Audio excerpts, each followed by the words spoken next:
Hello, and welcome to A Filthy Talk, a Filthy Lots weekly live panel discussion show. Coming to you live from North Vancouver on the traditional lands of the Squamish Nation, or rather, traditional territories. I stopped myself, and then I got all weird and backwards. We'd like to recognize the privilege to work, play, and create on these beautiful lands, and we encourage you at home to comment in the chat on Twitch or in the comments on YouTube with what traditional territories you're watching from. I'm Trevor Gemma. This is Roz Young, and returning as fact checker is Capri Smith. Oh, hey! I noticed that you both have different names here today. We have different titles. Did we? I missed it. What? We had different name keys and I wasn't looking, because that's not what I was supposed to look at. Fancy new title. Commander and First Officer, Commanding Science Officer. I am Procyon Lotor, apparently. And you are Teunesis. Nice. Teunesis. So I was assuming you're Vulcan. Sounds kind of like a Vulcan name. Joining us today, because I want to see what their names are in name keys, are Sam Cargnelli and Ash Turner. Hey, thanks for being here, guys. And now I get to see Counselor-in-Chief, USS Juacito, Counselor-in-Chief. and just a simple Taylor. Counselor-in-Chief. Oh, yeah. I think Crashes, can you explain? So earlier on, Alex, Sky Daddy, Really good. had Hey, Sky Daddy.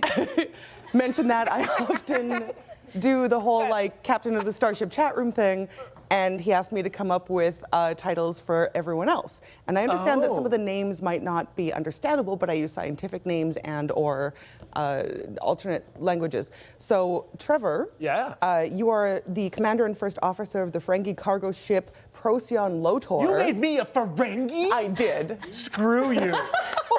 Maybe she likes your ears a lot. That's rough.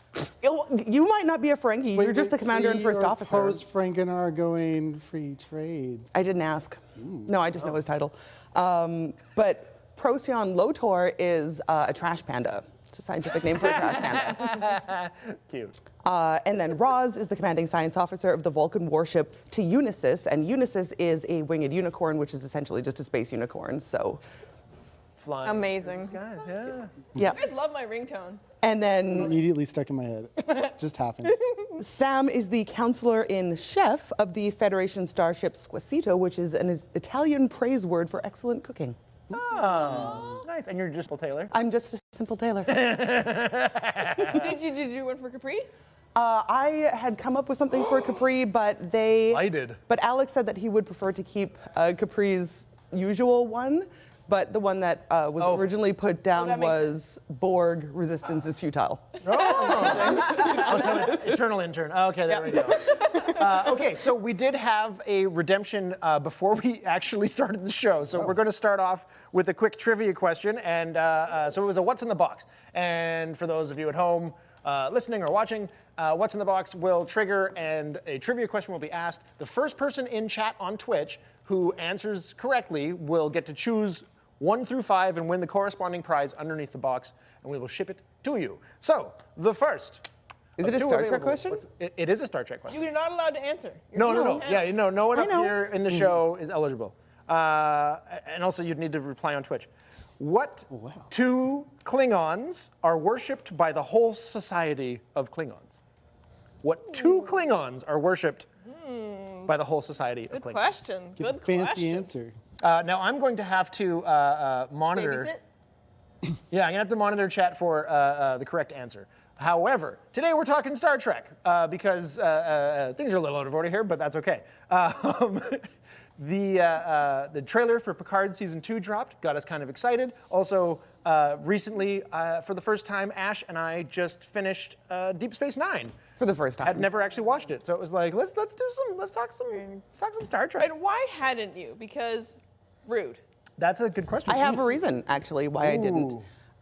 It's because I figured that they were on a space station and didn't go anywhere, and that would be boring. Yes. And It's called Star Trek, not Stars in one spot. But it was wrong. I was wrong. Star Trek, like any good space western, can either be that you ride out Any good space. and find trouble, or trouble comes to you. Yep. which Yeah, is Deep sure. Space Nine. Yes, it is. But also, I think that they got bored partway through and we're like, oh man, we can only do so much with Bajor and the wormhole.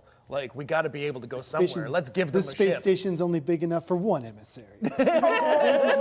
So then they give them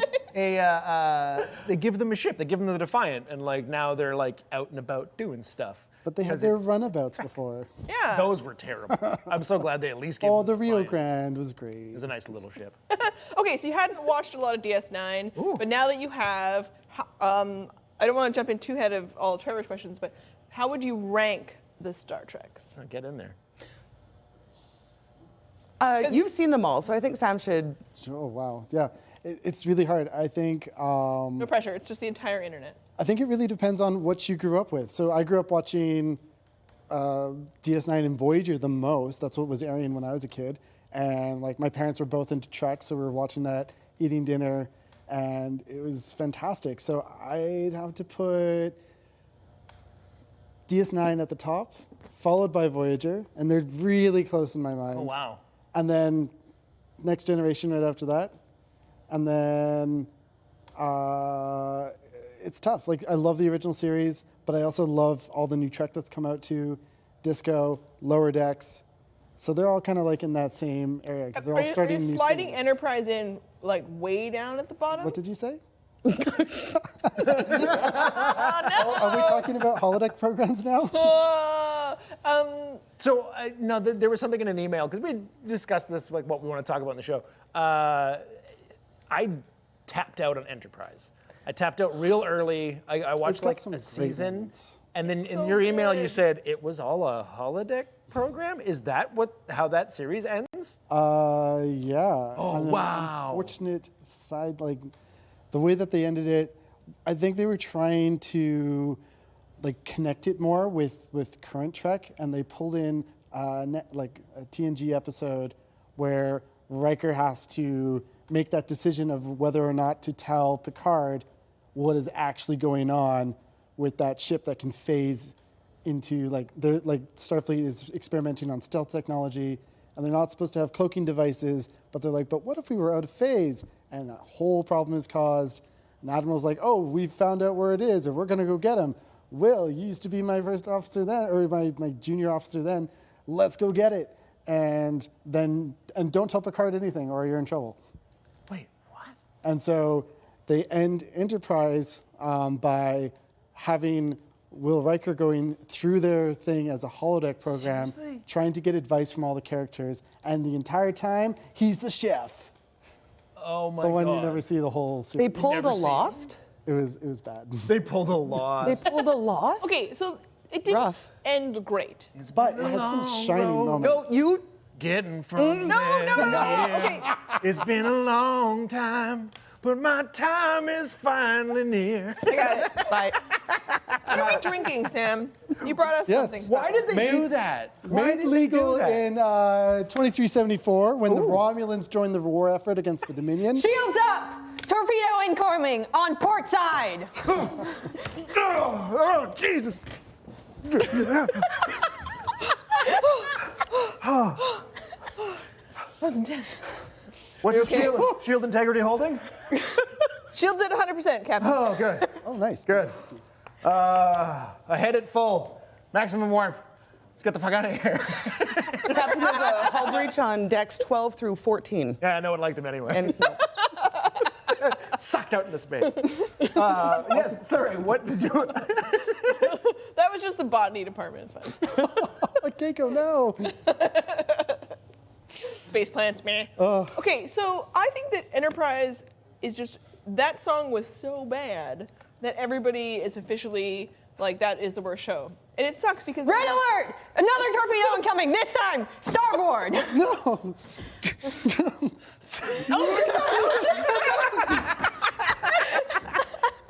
I'm horrible at this. I'm not hired to be an actor. Oh, man. Oh, they're so onto us. don't know my Change ship course. signs. Helmsman. Wait. Make Medical for... tricorder. Oh! Oh. It's terminal. How How many hours do I Should have, never Doctor? ask again, Captain. It's okay. We have a holographic backup. She was only a hologram. Oh, that actually. Has there Whoa. ever been a hologram that like reacts Yeah. to the thing? There has. Oh, yeah. Because wouldn't they just be like? Yeah, they can. But make they're also themselves- programmed to act like people. That's true. Oh yeah, you haven't seen Voyager yet. Yeah. Well, I know about the Doctor. I've seen. Okay, I watched Voyager a bit when it came out, and gave up pretty quickly. No, it's so good. I'll go back to it. Voyager's great. Being stranded. I haven't seen all no of it, backup, but- having to fend for yourself, stick to your code, and not devolve into things like ransom. Yeah. And they legitimately talk about real coffee and not just Ractagino all the time. Oh my God, Ractagino. I was so sick of hearing Ractagino. Was that just a product of the late 90s and how cappuccinos were all the rage for a while? Like, is that what that was? Yeah. Like, why not just say coffee? Why is everyone drinking Ractagino? It's fun that captains have their signature drink. Is that important to you? Oh, highly. Oh. I think it added to the story. I think it was beneficial, but I wouldn't say that it's important to me. I think it gives you that touch Specifically. point when they're at the replicator getting that. That's their like comfort drink, their go-to. So when they're ordering that, it means that it's significant, and you have that to tie in.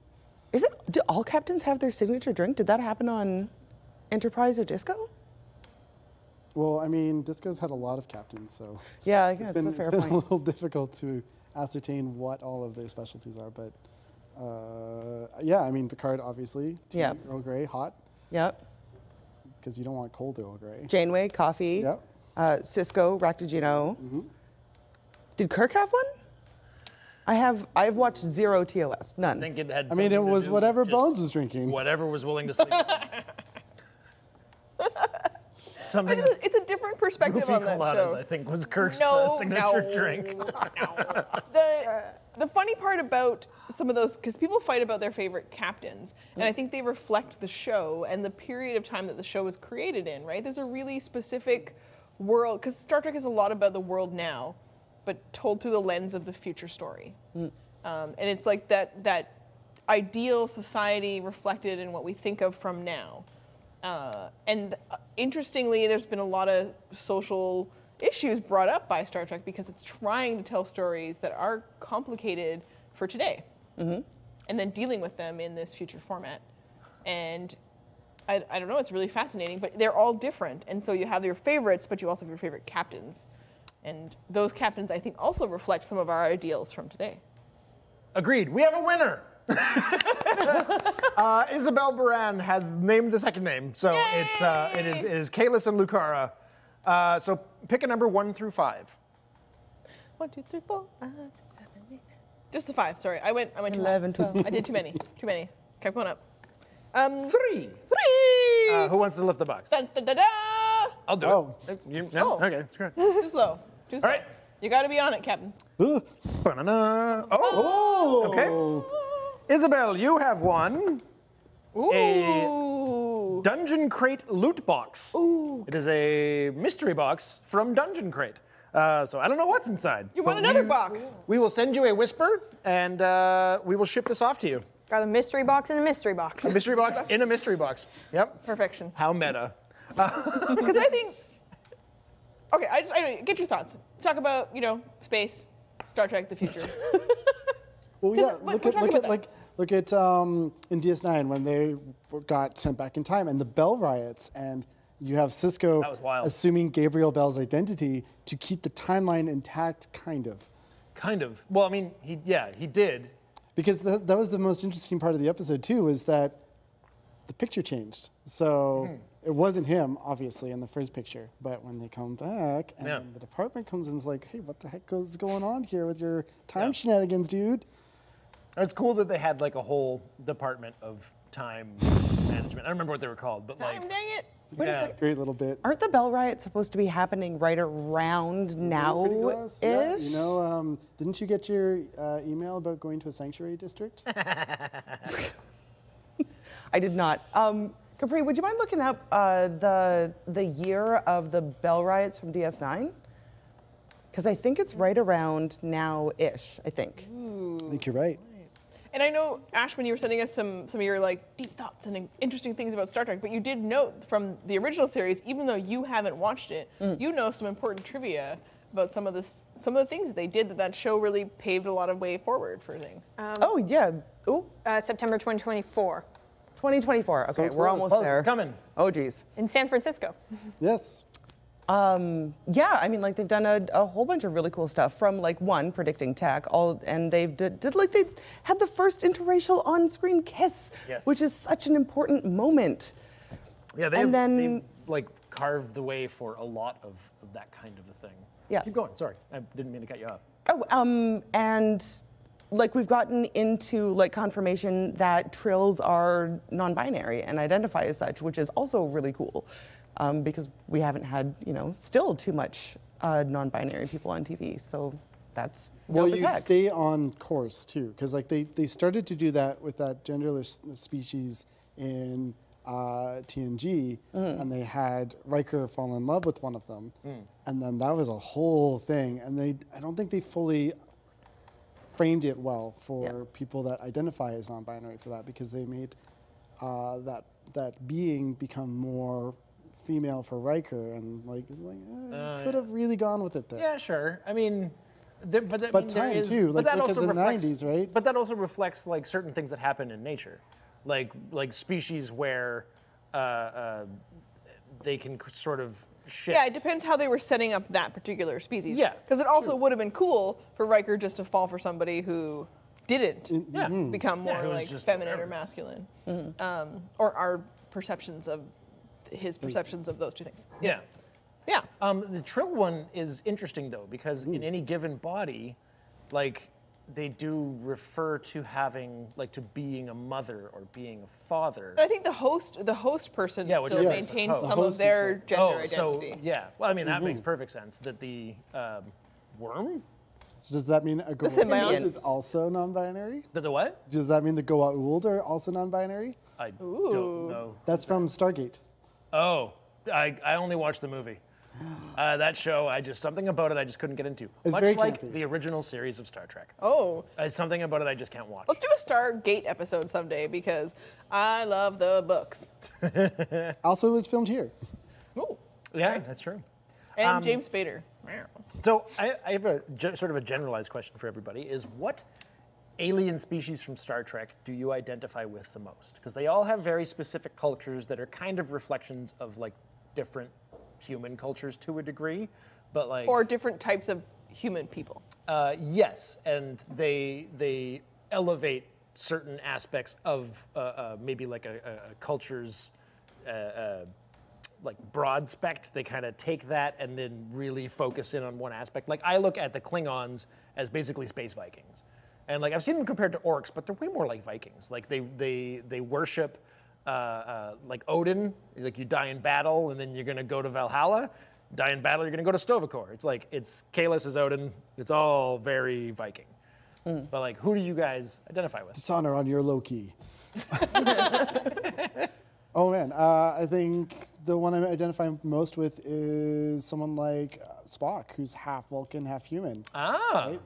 Very much like me. I am half indigenous, half Italian. So being able to see that two worlds aspect and trying to figure out which part of it you belong in, what you don't really belong in, and how to make it all work, and how you can bridge the two cultures together. There's quite a few characters in Star Trek who have parents of different backgrounds that are, so wildly different, and it's such an interesting experience for them to be learning about one side or the other, right? Ash. I think probably unjoined Trill. Oh. Do you have serious FOMO? Do you feel like you're missing part of yourself? Or something? You're not realizing your potential? No, I think that I see the possibility within humanity, which is what I am, a human in actual life. But You convinced us. I see the possibility within them and great things that they can do, but I don't necessarily fully feel a part of it all the time. Really? Yeah. Interesting. And that kind of speaks to the unjoined Trill part. Yeah, I think that's about right. What about you guys? I think part of me identifies with Klingons, especially after watching Deep Space. Like, I got away. I thought they were kind of stupid beforehand, and I didn't understand why. Oh, they got way more deep into the beauty of their story. Like seeing people at conventions like done up as Klingons and like getting really into it, and I'm just like, yeah, okay, cool. But they got so much more into it in Deep Space that I was like, oh, I kind of get Klingons a lot more now, and there's so much more to it than I first like understood, and now I like them a lot more. And oddly enough, kind of Cardassian. Ooh. Yeah. Ooh. Except for the liking hot weather thing. That's not me at all. That's not me. But yeah, the ruthlessness of the Cardassians and sort of, not the whole enslaving other people thing, that I don't identify with at all. But there's some aspects about them. They're pragmatic people. Yeah. And they are... Structured culture. Yeah, I'm not that structured of a person. I don't know. There's something about them that I dig on, though. Well, it's one thing to be fascinated and then another to identify. Maybe they're connected, but also sometimes when they're different from you. I just get their sort of, you know what it is? I feel enough connection to, like, if we had an outside threat, like an alien threat, then I would feel enough connection to humanity that I would be like, fucking team humans, like, let's go. And they are very much Cardassia first, and I would feel that way against an alien threat. If it wasn't like, weren't lucky enough to see the Vulcans first, or like the Federation and like forge all those things, but it was like a hostile race, I'd be like, fuck it, we're all apes, let's do this. I mean, we're definitely Pick up a spear, in let's the go. Mirrorverse, because if Vulcans landed here, you know someone is going to take their shotgun and just shoot them. Oh yeah, Yep. oh yeah. What about you, Russ? Alex, or as known as Sky Daddy, would like to. It's a challenge. Yes, Sky Daddy. He'd like to know if there's any more blue drink, because he would like some. Oh, yes, it's on He the did bar. redeem ask us almost anything for this. He would like to redeem someone to make him a Romulan ale. Romulan ale. What, did you get through? Can you make that setting this happen? up? Yeah. Is someone else available? Andrew! Andrew? Help! Somebody. Save Sky Daddy. We'll save you one. What about you, Russ? I was gonna say, I mean, a lot of people would assume I would say, well, I don't know what you would assume I would say. Vulcan. Vulcan. Vulcan. People would assume. Actually, Romulan. Borg. Oh. I've Okay, discussed, so over the like short few last episodes, we learned that you want to be a dictator, and that you identify with the Borg. What was the other one? There was something else that I was like, it was oh more damn, dictators type stuff. we are learning I just, some shit. When you meet the Borg Queen, I just feel like she has a good plan. It's really effective. It is. Force everyone into submission. Mandatory fun. Mandatory fun. You guys, imagine if you were all my Borg, how much We've fun had we would mandatory have. fun already. But you know what I mean? I just feel like she separates people from their families, but she gives them a bigger new family. But she's also like, Cube 3457. Population 10,012 drones. I can no longer hear 3 of them. Boom, all gone. So efficient. Very efficient. No, I mean, I do think if I was going to say, like, which one I am most like in my day-to-day, it's Vulcan, but... That actually leads into a question that I had for you guys, Bring it. which is, who has been your biggest Star Trek crush, and why is it the Borg Queen?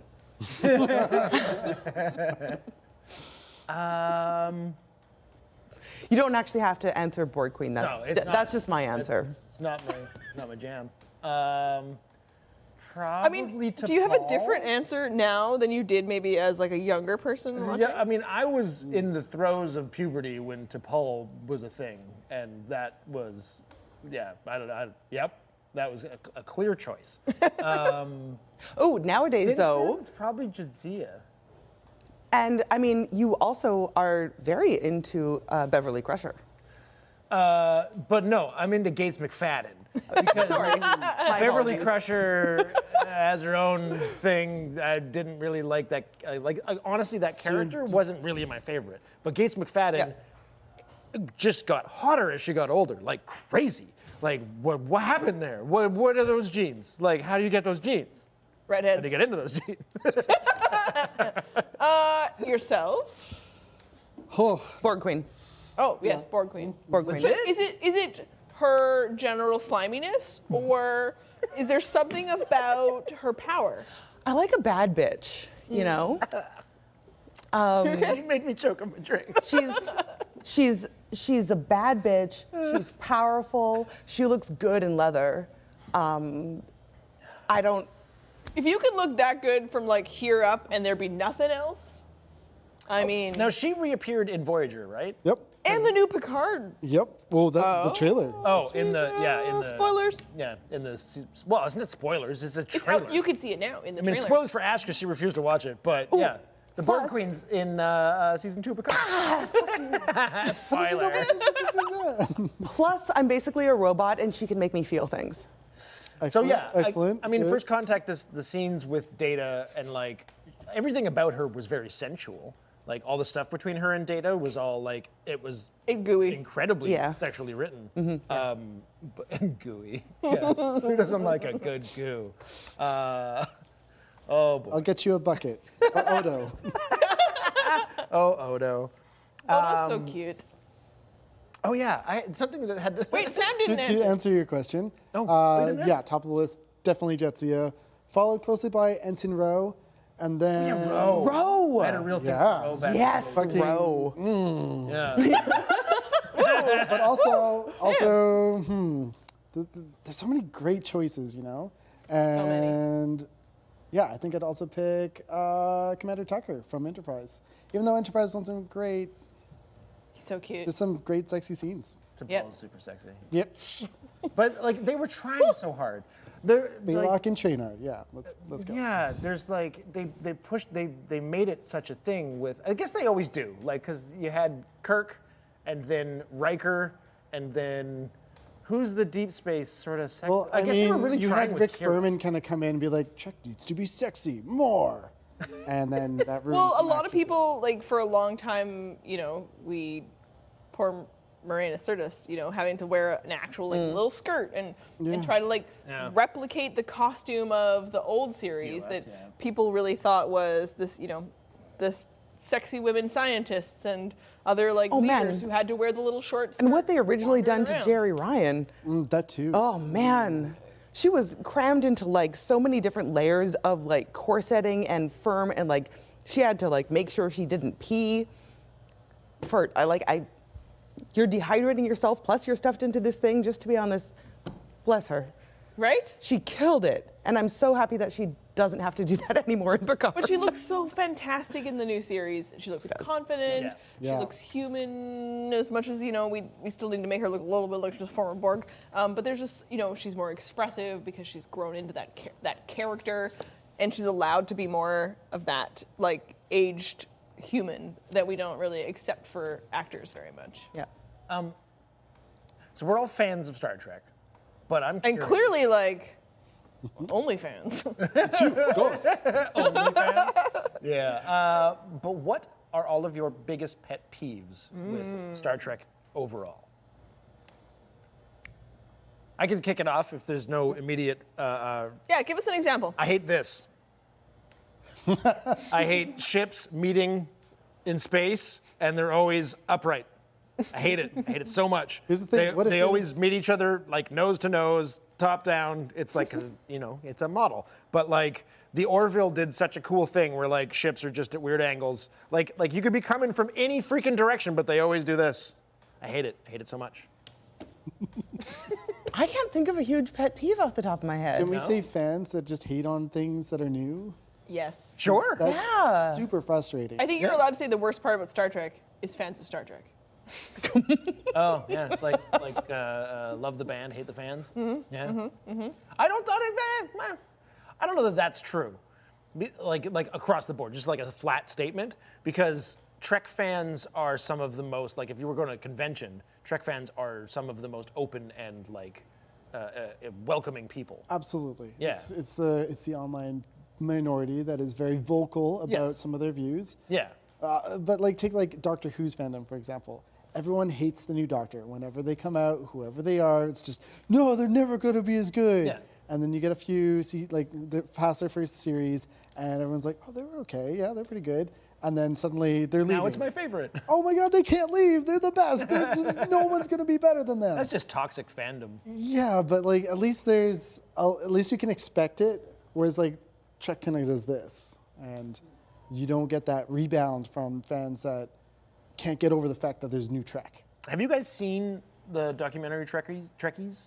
Oh, yeah. Mm-hmm. And there's a Trekkies 2 as well. I think I've watched them both. But like seeing what Star Trek means to some people, and how there's people who identify so strongly with like Starfleet and that like future society and like what it represents, that they wear their uniform every day and all that kind of a stuff. Like those are the kinds of fans that I think are you can't hate that aspect. And you know what? Disco in season 3 does an excellent homage to that. Oh, really? There is a scene that's incredible that plays to fans just like that believe in that uniform. And yeah, because you haven't seen season 3 yet, so I don't want to spoil it for you. And it's pretty fresh, so I don't want to spoil it for everyone. Highly recommend it. They do a really good job of diverging from their old storylines and picking up something new that we can sink our teeth into and go, yes, uncharted territory, a new frontier. Let's continue to push that. We don't need the past anymore. We've exhausted that for now. Give it some time, explore that future that we all want to see, then come back and fill in those pieces. So here I was going through my stuff and I was like, I don't have a Star Trek shirt, so I wore a Star Wars shirt. But Which there's can be a little another faux pas. thing there. Yeah, it's interesting. We did not coordinate. We both happen to be wearing Mandalorian shirts. But You guys do that so frequently. Accidental coordination, it's amazing. But that's just the thing with like ever since the new movies with like the Chris Pine, J.J. Abrams Star Trek, is that it's become Star Wars. They were trying to make Star Wars and make Star Trek feel like Star Wars, and now it's become that. Even They with were Disco a lot and more Picard. about the action and the excitement all of a sudden than like Except for the last one. the deep underlying morality of human-based life forms. That's my pet peeve with Star Trek, is when it's not Star Trek. Oh. Yeah. And I think, and occasionally an episode, because Star Trek is often about a really interesting question that's really human. Yeah. You know? And sometimes it's kind of silly and fun and whatever. Let's make a whole planet represent one problem on Earth. Yeah. Yeah. But when there's a question that's asked in an episode, and we're going to explore that, and they don't nail it every time and whatever, but that's a really great experience most of the time. Yeah. And I think when we don't get out of the movies because they are trying to be Star Wars and not knowing why that is a different effective strategy for its own separate thing, you know, just making it more space fantasy and space opera isn't coming down to like, what are some interesting questions that we can put the mirror up to humanity and say, look at this thing, let's ask ourselves some hard questions and then see how that plays out for a little bit. Yeah. I think that's where they really hit the nail on the head with Picard, though, is because we got into some of those like Star Trek movies and they were trying to be Star Wars, and it didn't quite feel quite like Star Trek, except for the characters were there, which sure. But then we get into Picard and they work with having that action and that adventure and that excitement that people like nowadays, but they still have like the Star Trek base that's so close to our hearts. And Discovery does that too. Yeah. Looking at it financially, right? Like the new Treks that have come out on the Kelvin timeline are the most successful financially. Yep. By a long shot. Oh, yeah. Before that, we had Star Trek 4, which held the top spot. And just behind that is First Contact. Yeah. Even though First Contact had a better opening weekend. Yes. And it's just a great movie. Fantastic. And But also, like, the if you money adjust for invested is inflation, also really Star different Trek too. 4, sorry, what? Oh, Yeah, we started talking inflation. I was just saying, if you adjust for inflation, that probably Star Trek 4 would actually probably outperform, I would assume. But Close, because it's like 200 and some odd million to 100, or like to, about 100. yeah, but just with a under. huge decades gap. Huge between, gap, right? totally, So, yeah. absolutely. There's that to consider as well. Yeah. I'm thinking about the money invested as well, because when you watch the old, when you go back and watch TNG, some of those sets. Damn. It's kind of the stuff that we would make as a joke here. Well, it's late 80s, early But 90s. it was about what was invested in TV at the time. Oh yeah, TV's come Versus- so And far. just- We Disco make does a good job of that. cinematic television now, and Yeah. yeah, it's a lot cheaper to do bigger things now because of the visual effects and the just the computer processing power that we have access to. It's Even the wildly jump different. between TNG to DS9, and they overlap. Yeah, Sacrifice of Angels, where they had the first totally CG spaceship battle in television history. Wait, at that point. where? I didn't Wait, know about what? that. Wait. Yeah, so Sacrifice of Angels is when they're running the Cardassian lines to get to Deep Space Nine, and everything's going bad, and they're like, let's make a gap. Oh, he's making a gap, but we need to go in there anyway. He's going into the gap, Klingons. What was in the finale or close to? There was in one of the big Dominion and Alliance, I guess, fights. It's like the final one. They do a maneuver where Nog is piloting the Defiant, and basically he just does this. Yep. But it's the first time that, in Star Trek, they just don't bank right or left. It's literally the first time in 3 series after, so many seasons that they do something that's a little bit more complex, where it actually, flips upside down and then comes up behind who was chasing it. And it's like... I love that episode where he's like, Delta, pattern Delta. Yeah. And they're like, what is You mean pattern Delta? bank Rock right? her back and forth. Well, that's what's so cool good. about the Orville, though. Right away in season 1, there's I can't remember what they called it, but there's the ship they're attacking, and they're way smaller, and the ship is just flying around them. It was something stupid like passing the donkey, or they had a stupid name for it. It's you can pass the donkey? He's like, yeah, man. I love that show. I think it is, and I know you agree that it's some of the I best love Star the Trek. Orville. Absolutely. It's not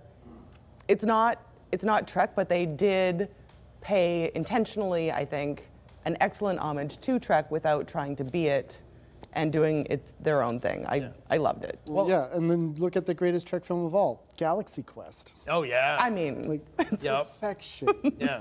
I think the Orville is also interesting in that it's the only thing that's maintaining a little bit more of classic Trek, like episodic TOS, TNG, adventure of the day, and where DS9 started to, we're stuck in one spot, so we have to make sort of a little bit more of a serial storyline. Lower Decks is pretty episodic. I mean, Yeah. it has a serialized component because it's dealing with the human issues over the season. But Yeah, but there's a it's- difference when yeah. your component is serialized versus your component being episodic. Yeah.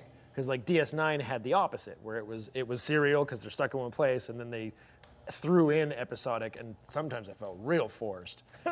But the modern stuff is super serial. Picard and Disco, and it's just it's super serial.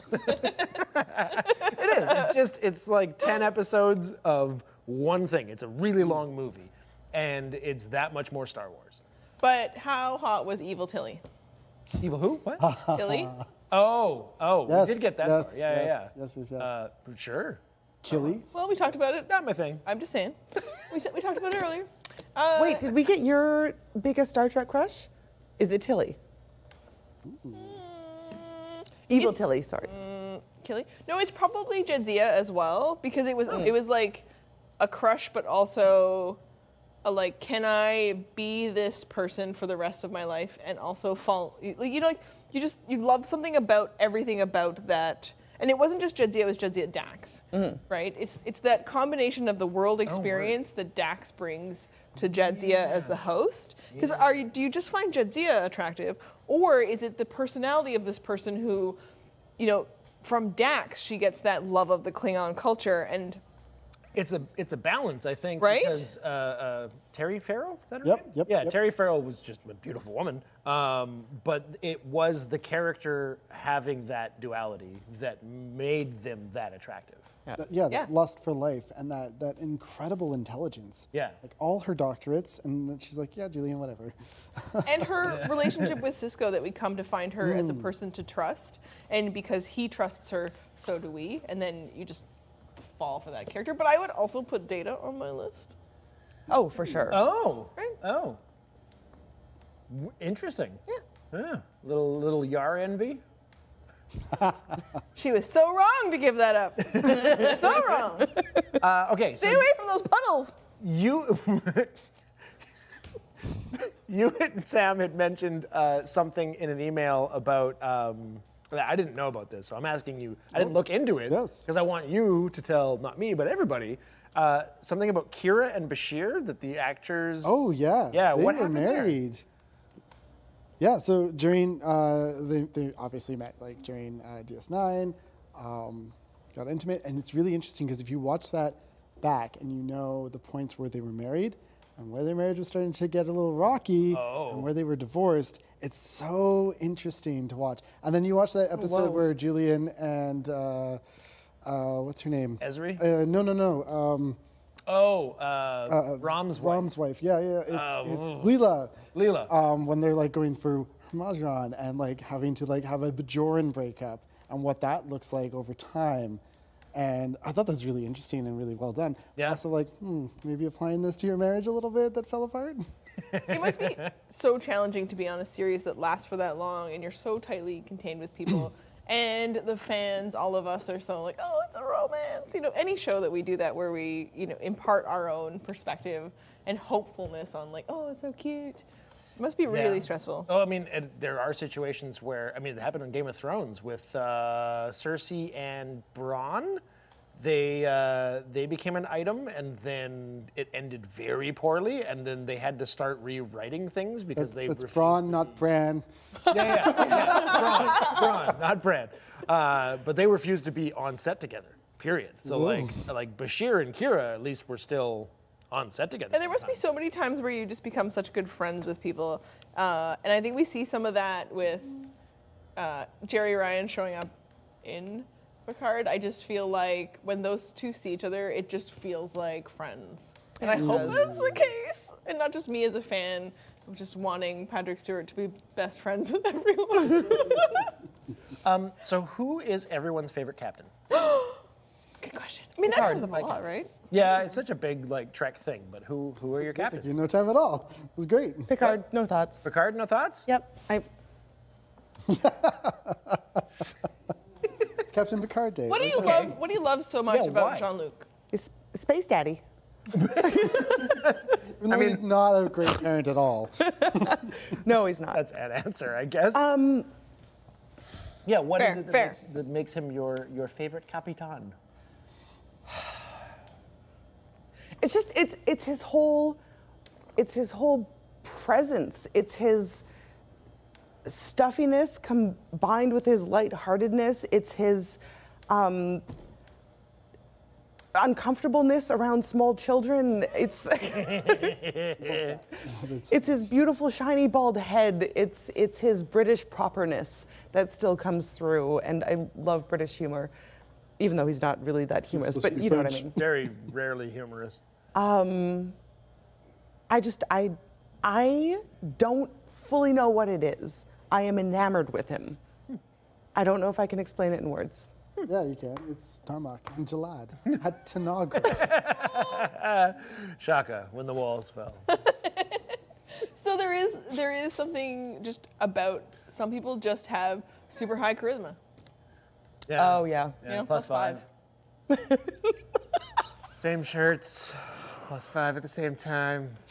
Jeez. It's fine. okay. Okay, so Jean-Luc is your captain. And is that your favorite captain and the best captain? Oh. Is he the best captain? You can take some time to answer this because Okay. Sam's going to tell us his best. I haven't seen Enterprise, so I can't vote on that. It's not Archer. Don't worry about it. Angry dude, yes. He's too busy leaping through time helping. I think Forever. from the ones that I have seen and what I know from the ones that I haven't seen, I think I agree with you, Roz, on the best captain. Because I saw your email earlier. Do you want me to say the name? You can say it. I mean, the people at home didn't see it. I think Janeway's the best captain. Really? Yeah, in terms of actual executing the job and being there for the crew and being a professional badass, I think Janeway's the best captain. Yeah. I She got her crew. Well, I won't say. She what? It's not spoilers anymore, Sam. Yeah, it's totally on me. She that I got her haven't watched crew that into a bunch of things, and they got through a lot of them, and maybe not all of them, but definitely most of them. They didn't all make it. Most of them. Sam, Yeah. Yeah, it's hard. who's your So, favorite? There's two tiers here. It's Janeway for a lot of reasons, until Cisco shaves his head, and then it's Cisco. Because there's a great like twofold story here, is because in those first few seasons, he was forced to have hair. He was forced to? Yeah, the network forced him to have hair, and they were like, Wait. Did he What? grow it, or was it a piece? no, he grew it. Oh, He had to- okay. he had to grow out his hair, and he hated it. Oh. So in the first, and like that attributes a lot to the first few seasons being kind of, because he wasn't that confident, self-assuredness that he has in himself. And then It did give they him a weird, switched- useful sort of thing. Yeah, and then they switched showrunners, and they went off and did Voyager, and then they brought in, I can't remember the name, but that's what Capri can do for us, who came into DS9 around season 3 or 4. Changed the music a little bit, so the theme became just a little bit better, but also More French horn. It Which was are you- but also he got to Best- shave his head. The first thing the showrunner did was jump in and say, "Hey, you want to look this way? You want to shave your head? Go ahead and do it." And as soon as that happens, all of his confidence is now back as a person. And you see that translate on screen Interesting. so quickly. And from that point on, it's him. Who are you looking for? the showrunner for Deep Space Nine after season 3. Yeah, I mean, and Avery Brooks, what an incredible human. Kate Milgrew as well. They'll always be my two captains. Picard also up there, but just not quite on the same level for me. I think Picard is my favorite, but if I was in war, I would want Cisco to be my captain. He was willing to make the choices that I would agree with, and would like Picard. Some of Picard's choices, he's a little too Boy Scouty for me. He's a little too by the book. I love him to death though, but I think that Cisco's willing to like that. In the Pale Picard is a Moonlight. mediator and an ambassador. Yes. Yeah. Best episode of Trek, hands down. It's amazing. I Right was there. not expecting that. In the Pale Moonlight, when he's just like, and at first I was like, the shit is this? Because it's just him doing like a vlog before vlogs were a thing. And he's like talking to the camera and he's talking about all this stuff. And I'm like, where is this going? And by the end of it, and again, this is spoilers, but like 90s. The fact that he hires Garak to be, you know what? Garak's my captain. That's who I want to be my captain. Freaking Garak. Garak Put a is the shit. Cardassian in charge. Yeah. That's not your favorite captain, though. That's just your favorite character. No, a different Data's thing. my favorite character. Garak is who I would follow to freaking like what are we doing? How are we solving this? You have the answers, and we're going to make this happen. Oh, because God. he knows better than anyone. He's like master strategist above everyone in all Star Trek. Garak That's what he is wants the you shit. to believe, but not believe. No, Sam, it's totally that's true. I'm gonna butcher this. Ira Stephen Bear. Oh, yeah. Ira, yes. Oh. Ira. Yeah. And so I think Janeway is the best captain. I think we were talking about that idea that does she represent the Federation, because she gets tested the most with what is my job as a Federation captain, and what are the things that I have. I mean, Cisco does too, obviously, but Yeah. he also has to say no to those things. And Janeway is tasked with this crew out there in space as an ambassador, suddenly in a totally different area, having to represent things that she and her crew are questioned with constantly. So I think fulfilling the role of a captain and also just being fucking badass and awesome, Janeway. My favorite captain is Kirk. Which Kirk? OG All of Kirk them. or Chris Pine Kirk? All of them. Really? What? Why? So fun. Is it the way It's so that they talk? Or is Yes, it? it's just everything. It's just everybody on the world. If you went to someone and you were just like, Red hey, alert! Torpedo incoming! Port side! oh, That's that one.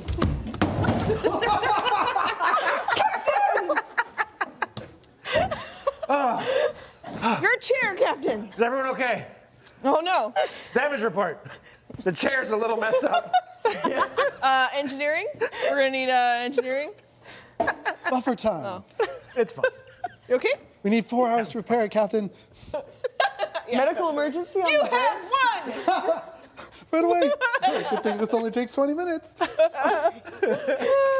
I think if you went to anyone on the planet and you talked about Captain Kirk, people would be like, I know who you're talking about. And that's so fun. It's crazy. Is there like a whole thing that you could do as a person who represents this character and like the people who played him, and then also the way you could write him. You could write Kirk easy. That character is just established in our brains as a good or bad, flawed human.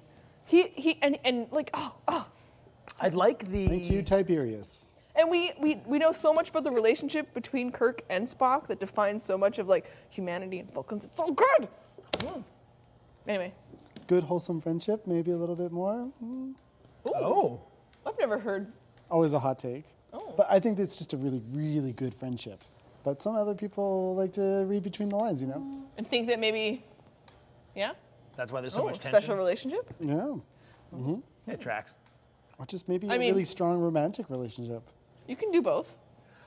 So something that kind of ties into the whole torpedo attacks is, and also the pet peeve thing. Why do the consoles always explode? Plasma. Yeah.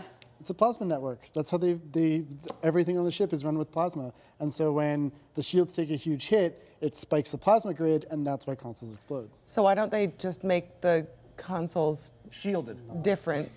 Why not put internal shields over the things? Because people are always dying from just being at their posts. And like are. monitoring, it's like, yeah, Space is dangerous, there's Trevor. no communications. As many wars as the Like- Federation does get into, they want you to believe that everything is space, like science and space focused and learning. And I think the real wars, reason violence is not the answer. is that we're not looking at the place on the ship. We don't have the set build where the torpedo hit and there's a hull breach. So we have to make it affect the people we are watching. So sparks. You out feel of like the that's console. some And we producer can being spend like, 2 that hours thing crawling through a explodes. Jeffries tube, finding this torpedo, activating emergency force fields, getting in there, Good episode. getting rid of it, finding like maybe some chronoton particles there. Oh, Yeah, I mean, Or some triples, that's fun. But why does a phaser triple hit cause torpedo. the That would be console to very explode? effective. right? Triple You torpedo. know? Oh, minimal damage, Captain. 2 weeks later. Oh. This isn't a trivia question for the chat. This is for you guys. Do you know why Tribbles and Klingons hate each other? Oh, I learned this recently. It's not just that they're like that. Yeah, they're just Klingons not. They're hate not Tribbles? just the mortal enemy of the Klingon Empire. No, Tribbles also. Tribbles hate took Klingons. over something. Their world. And This is it's a surprising answer. I just learned this earlier today. I was like, what? give us the deets, man. Smell. Oh, of course. They both have a Yeah, heightened going right sense- Shields back. up! Torpedo incoming! Starboard! Brace yourselves. Ah.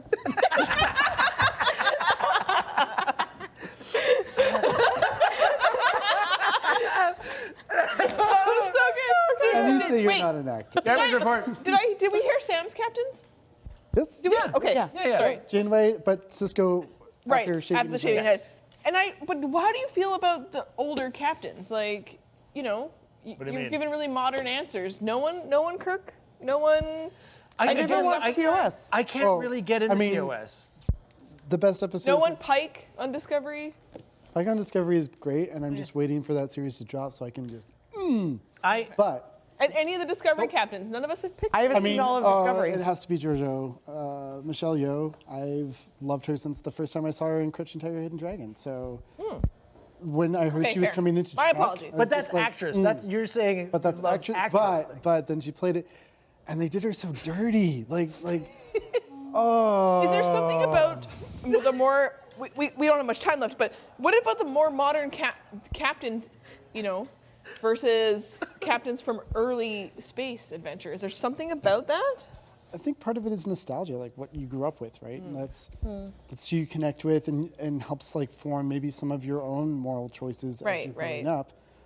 But like for the original series, like that was a little outside of when I was growing up by a lot. It's what my parents grew up with. And I got to watch the whole thing. I mean, like, if you haven't seen The City on the Edge of Forever, like, that's obviously So the pinnacle what is that episode about? Because I've seen some TOS, but like brief synopsis. You should watch it for yourself. No, like TOS is the bottom of my get-to list. I know a lot. It's hard to get past that level of technology that was then. It's hard to watch. And the acting, a lot of that. But if you watch that, it is like science fiction masterpiece. And you watch this, and it's like watching like the best episode of The Next Generation, which is like The Inner Light, where Picard goes. Which one? Wait. Okay, Inner Light is where Picard goes back, or is hit by a probe and has to Lives a experience- whole life? Yes. Yeah, that's a dope episode. So City on the Edge of Forever, it's similar, but like it's got its own thing to it. You have to watch it to really kind of appreciate it. To put it the best way. I totally agree with the nostalgia thing, because there's a bunch of Trek that I've watched since, but I grew up when Voyager was coming out. My dad watched it, and I didn't pay a whole lot of attention to it throughout, but it made me love Janeway. And then as an adult, I started getting into Star Trek, and I got right into TNG, and I fell in love with Picard. And I have not watched so much Trek, but I've seen TNG 7 or 8 times. Yeah. Because it's like my family that I miss. It's like my friends that I turn on in the living room to listen to when I'm doing a monotonous task. Even if it's just their voices coming through. Yeah. Like, 100%. It's comfort. It's warm. It's nice. Star Trek in the beginning, so the original series has a lot of problems. It paved a lot of ways for a lot of things to happen in our current media landscape. Yep. But also I think it established in a way that some of the TNG kind of did here and there, but that Star Trek could have fantasy elements because there's science things out there in the world that we don't understand. Oh, and I really appreciate that about the original series. And they make fun of it on Futurama, and they make fun of it everywhere, but like space blob, being a thing. But there's just things about the world out there that we could explore that we couldn't possibly understand, so it feels like magic. Yeah. And there's just something about those episodes in the original series that feel so stupid, but why not? Why not there be something out there so ludicrous to our brains that it's this silly magical thing? Yeah. I don't That's know. fair. Anyway. Yeah, no, that's totally fair. If there's time, we should talk about the Klingons and how they've changed so much over the years, from being very human-like and Because of makeup and what they could do in the beginning, yes, probably. exactly. And then how did you feel about the explanation that they kind of half give you when they do the Tribbles episode in DS9, going back to the Tribbles episode? That was just we don't talk about it. That wasn't much of an explanation at all. There's more of an explanation in Disco. They give more, explanation where they show like that they tried to make themselves look more human. Yeah. For various reasons. Well, they were, mostly nefarious reasons to infiltrate. Yeah, that's part of it. But also, there's a strong faction of Klingons that believe that maybe they're superior and we should be like that. But Yeah. and then watching Disco wipe the slate clean again and bring us new Klingons with new language structure. So how many iterations of Klingons has there been? 3? Yeah. Yeah, okay. Wait. Very You're talking human about looking, season right? 1 Disco, like the like really alien-looking ones that. Those like- are Klingons. Oh, okay. No, I know they're Klingons. Yeah. But like, because they have, like, that's sort of where that's where you get more of an explanation. We only have a few minutes left. Yeah, and that's before true. we get too far, I want to make sure that we just talked a tiny bit about makeup and we didn't get into all of it, but Ash, can you costume surprise us? What? Because you have this fantastic, Oh, I forgot about that. amazing jacket. There was a perfect segue earlier. Oh, yeah, there was. I thought we were going to go there, but we didn't, so I'm Yeah. going to make it happen. Jerry Ryan. Crashes. Just gonna do this. When she was talking about, she has so much amazing Across the camera. Star Trek stuff that she could bring in and share with us today. But she also, when we were talking about, what her favorite series would be and all these connections that she has to Star Trek, growing up, all these amazing things. But also, she has this spectacular connection that connects not just her love of Star Trek, but her passion for costumes. Yes. This is And very true, storytelling, which is why that and book is- character, and we're seeing a little bit of her as the captain of the Starship chat room. Words are hard. And what the heck is this jacket? What? So when I first started watching Picard, I freaked out because I looked at Jerry Ryan as 7 of 9, and I was like, she's wearing my freaking jacket. And this is a jacket that is actually made by a friend of mine that helped me get my line made when I actually made a clothing line back in the day. And his name is Sven, and he makes these awesome jackets. Da-da. Da-da-da, ba-ba-ba, da-da-da, da-da-da. And yeah, I was just so stoked for him immediately, and I emailed him going like, dude, your jacket is on Picard. Are you freaking kidding me? That's so dang cool. Dang. And then I immediately had to take a photo of like Jerry Ryan in the jacket and then pose exactly the same in my jacket and put them side by side. Yep. Yep. Oh, did you give that photo to Alex? No, I didn't. We should have that Sky photo. Daddy. I know we have that photo. We took that photo. But if anyone likes the jacket that Jerry Ryan wears on Picard, you can get it on anahatadesigns.ca, and it is called the Singularity Jacket, and it is dope. Yes. If anybody's watching and you want to comment extra stuff or ask us, Ash will respond in comments to you and give you some links and extra stuff so that you can find that later. We'll throw a link in the description on YouTube, and it's in the chat right now. Thank you, Capri, on Twitch. So there you go. That's Sven's website. Yes, it is Bolt. That is anahatadesigns.ca. Okay, I have a quick couple of things that I was going to do off the top, but because of the what's in the box, it got a little chaotic off the top. So, it's going to take a minute, Alex. This is not a sign-off yet. We have some updates here for, as you should know, if you don't know, and it's your first time here, welcome in. This is a filthy lot. We have 3 websites on YouTube. We have a filthy lot, a funny lot, and a filthy quest line. So the differential there is filmmaking, video gaming, not in that order, and comedy. Obviously, a funny lot is the comedy one. So, updates from a funny lot. Long awaited, the release of Well of Knowledge today on YouTube, as of today, which is September 23rd, if you're watching this after the fact, on youtube.com/afunnylot, you can watch Well of Knowledge, which is written and directed by Cheyenne Rouleau, starring Chelsea Mainwaring, who you've seen both of them on this show, or if you watch previous episodes of the show, you can see them. It's an Indiana Jones-esque with a fun twist, and it is out today. With I think the DOP on that was Casey, and voice over by yours truly, which I maybe shouldn't have spoiled because a lot of people were like, "Is that you?" And I'm like, "Me."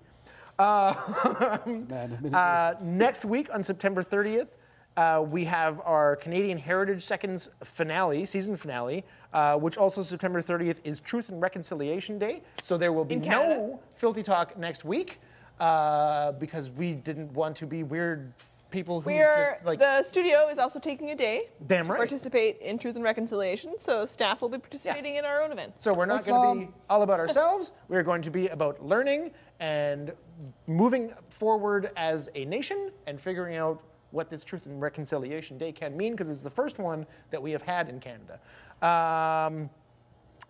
So check out Canadian Heritage Seconds finale next week. And also, if you are on TikTok, all of the Canadian Heritage Seconds will be on our A Funny Lot TikTok next week.